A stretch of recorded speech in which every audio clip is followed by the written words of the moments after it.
Hello everyone, welcome back to my new video. এখানে আমি পরে নিচ্ছি সব গিয়ার্সগুলো। তো শুধুমাত্র আমি রাইডিং জ্যাকেটটাই পরিনি, কারণ খুবই গরম লাগছিল। আর আর মানে যে সময়টা আমরা যাচ্ছি সময়টা প্রচুর গরম, তো আমার একটু পরার ইচ্ছা ছিল না। ঠিক আছে, মায়াপুরেই তো যাবো, আর রাইডিং জ্যাকেট আমি তাই পরিনি।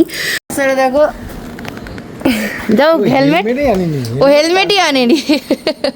হ্যাঁ এতটাই ও এক্সাইটেড যে হেলমেট আনতেই ভুলে গেছে।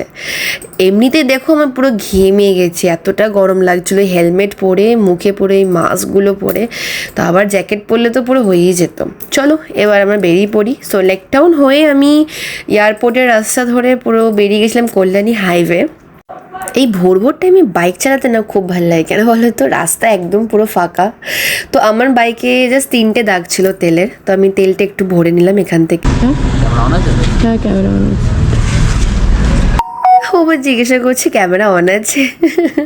খুবই ভালো লাগলো, তাই ক্লিপটা আমি রেখে দিয়েছি, ক্লিপটা ডিলিট করিনি।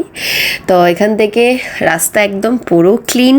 আর কল্যাণী হাইওয়েতে তোমরা জানোই রাস্তা খুবই ভালো, খুবই ভালো। কিন্তু এখানে অনেক জায়গায় কিছু স্পিড লিমিট আছে, সেগুলো মেনটেন করতে হয়। আর দেখো আস্তে আস্তে মানে সানরাইজটা হচ্ছে, আর কি ভাল লাগছে দেখতে। বাই দ্য ওয়ে, মানে আমার মনে হয় না রাত্রে গাড়ি চালানো থেকে এরকমই ভোরবেলা একটু ভালো করে ঘুমিয়ে নিয়ে গাড়ি চালানোটা একটু বেটার। এই যে রাইডিং করা আর এই যে একটা প্যাশন, এর মধ্যে আমি সত্যিকারের পুরোপুরি নতুন। আমি সত্যি রাস্তা সম্বন্ধে কোনো কিছু সম্বন্ধে আমার কোনো আইডিয়া নেই, হয়তো ভুলভাল অনেক কিছু বলে ফেলবো, প্লিজ তোমরা বুঝে নিও। আর যদি ভুল বলে থাকি তোরা কমেন্ট করে জানিয়ে দিও যেটা ভুল বলছো। সো আমরা চলে এসেছি NH-12, কল্যাণী রাস্তা আমরা অলরেডি পার করে ফেলেছি। করার পর এখন NH-12 রাস্তা থেকে আমরা যাচ্ছি।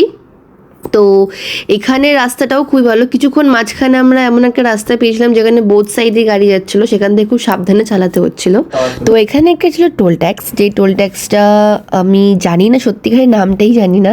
তো ওটা ক্রস করতে গিয়ে আমি গাড়ির যেখানে টোল ট্যাক্সিং দেয় সেখানে ঢুকে গেছি। এই সাইডে বাইকেরটা ছিল, তো ঠিক আছে যাই হোক, ও বললো হয়ে যাবে চলো না। তো এখান থেকে দেখাচ্ছে মায়াপুর আর 69 কিলোমিটার, মানে আমি খুব এক্সাইটেড ছিলাম। তো অনেকক্ষণ আমি বাইক চালাচ্ছিলাম, তো একটুকে মানে রেস্ট দিইনি, চা খেতেও নাড় করাইনি। ও বলছি একটু দাঁড়াও, পা ঝালা দিয়ে, আর পাচ্ছি না। কিন্তু আমার কাছে 2 ঘন্টায় মায়াপুর পৌঁছানোর টার্গেট ছিল, তার জন্য আমি কোনো দিকে কিছুভাবে না তাকিয়ে শুধু গাড়িই চালিয়ে গেছি।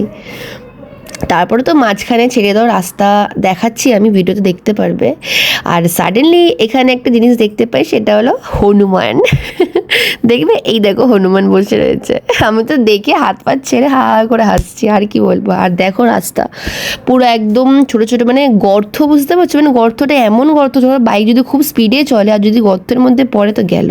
আর এই দেখো রাস্তাঘাটে পড়ে রয়েছে ডগস, মানে এটা আমি বলবো না 2 চাকার কাজ, এগুলো সব বড় বড় লরি বা 4 চাকা এরকমভাবে স্পিডে গাড়ি চালায়, তো ডগগুলো সামনে আসে আর ওদের এরকমভাবে অ্যাক্সিডেন্টগুলো হয়। প্লিজ তাদের জন্য একটা রিকোয়েস্ট হলো, গাড়ির স্পিডটা একটু লিমিটে রেখে গাড়ি চালাও। আর যদি ডগ দেখতেও পাও, প্লিজ একটু ওদের দেখে ভালোভাবে গাড়িটা চালিও। তো আর জাস্ট কিছুক্ষণ বাকি আমাদের মায়াপুর পৌঁছাতে। আমাকে তো গুগলে দেখাচ্ছিল মিনিমাম, আর তখন বাকি ছিল কত, 30 কিলোমিটার সামথিং। হ্যাঁ 30 কিলোমিটার। তো তারপরে আমরা মায়াপুর পৌঁছাচ্ছি। সো এখানে একটা টানেল ছিল, এখানে যাই না, এত জল জমে গিয়েছিলো, মানে দেখতে পাচ্ছি আমার বাইকটাও মানে ঢুকে যাচ্ছিলো।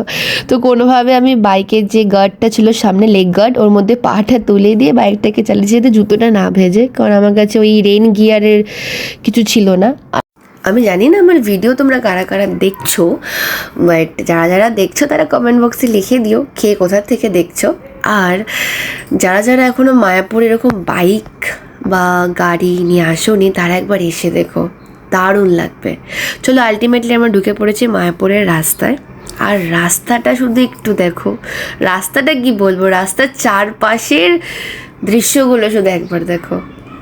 আমরা যেখানে থাকি না সেখানে মানে জানলা খুললে রাস্তায় তাকালে কোনো গাছ, এরকম গাছগাছালি তো দেখতে পাই না, ছেড়েই দাও, শুধু ফ্ল্যাট বাড়ি চারপাশে একদম ভরা। কিন্তু এখানে দেখো চারপাশে, মানে কি বলবো, ঘন্টার পর ঘন্টা আমরা যদি এরকম দেখতে দেখতে হয়তো কাটিয়ে দিতে পারবো, এরকম একটা ব্যাপার। তো এখানে ঢোকার পর না বলে না যে একটা তীর্থস্থানে এসেছি, যে একটা পজিটিভ এনার্জি কাজ করার, এখানে ঢুকে এসে একটা পজিটিভ এনার্জি আর মনের মধ্যে একটা সেই এক্সাইটমেন্ট যে কতক্ষণে কৃষ্ণ ভগবানকে দেখব, মন্দির দেখব। অনেক ছোটোবেলায় আমি মায়াপুরে এসেছিলাম মা বাবার সাথে, তাও ধরে রাখো 16 থেকে 17 বছর আগের কথা বলছি।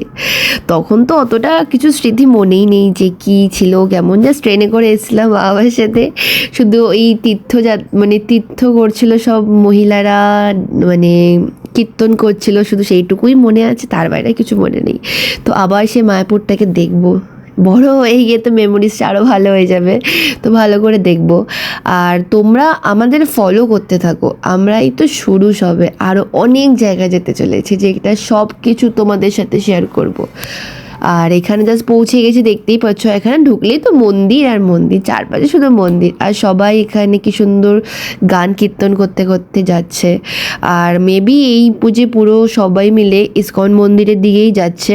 আর ওদের কাছে ছিল একটা কি বলে বৃন্দারণী না কি বলে, তুলসী গাছকে কি একটা বলে, তো তুলসী গাছের একটা মন্ড নিয়ে সবাই যাচ্ছিল ইসকন মন্দিরের দিকে। তো আমরা তো আসার সময় কোনো হোটেল বুক করিনি, তো এসে একটা টেনশন হলো যে এতক্ষণ জার্নি করেছি, একটু তো ফ্রেশ হতেই হবে, নইলে মন্দিরে কিভাবে যাব, এইভাবে ফ্রেশ না হয়ে স্নান না করে।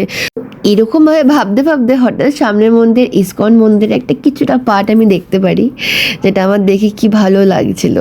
তো যাই হোক, পুরো একদম মন্দিরের সামনে আমি একটা হোটেল দেখতে পেয়েছিলাম দাঁড় করিয়ে, ও গেছিলো সেই হোটেলে কথা বলার জন্য, রুম আছে কি। ভাই দাঁড়াও, হয়তো এত তাড়াহুড়ো করে ভাই, এটা পছন্দ না হলে আবার অন্য জায়গায় যেতে হবে। আগে তো পছন্দ তো করো, ফোনটা বললে কেন আগের থেকে? আমি দাঁড়িয়ে আছি, যাও। কি করবে, দেখবে না রুম? ও জানে আমি খুব পিতপিতে, আমার রুমটা একদম পছন্দ হয়ও নি। তো তারপর ওখানে একটা টোটোওয়ালা বললো আমাদের সাথে এসে একটা জায়গা দেখাচ্ছি, তো ওরা আমাদের ওখানে নিয়ে আসলো, মন্দির থেকে অনেকটা দূরে, কিন্তু দেখলাম রুমটা ভালো। আর একটু দেরি না করে সঙ্গে সঙ্গে সব গিয়ার্সগুলো ওপেন করে লাগেজগুলো রুমে রেখে আমরা বেরিয়ে পড়েছি মন্দিরের ভোগের কোপন কাটার জন্য। যখন আমি এখানে এসে পৌঁছালাম বলে এখানে পাওয়া যাবে না, গদা ভবন যেতে হবে। সো গদা ভবন গিয়ে আমরা 400 টাকার একটা কোপন ছিল, যেটা আমরা নিইনি, কারণ প্রচুর খাবার ছিল, খেতে পারবো না একটা পার্সন। আরেকটা যেটা ছিল 150 টাকা, সেটা কোপনটা কেটে আমরা চলে এসেছিলাম রুমে রেডি হওয়ার জন্য। সো তোমরা, এটা হলো ফার্স্ট পার্ট মায়াপুরের। সেকেন্ড পার্টটা দেখো, পুরো দিন আমরা কি কি করেছি সব তোমাদের সাথে শেয়ার করবো। চলো আজকের জন্য টাটা।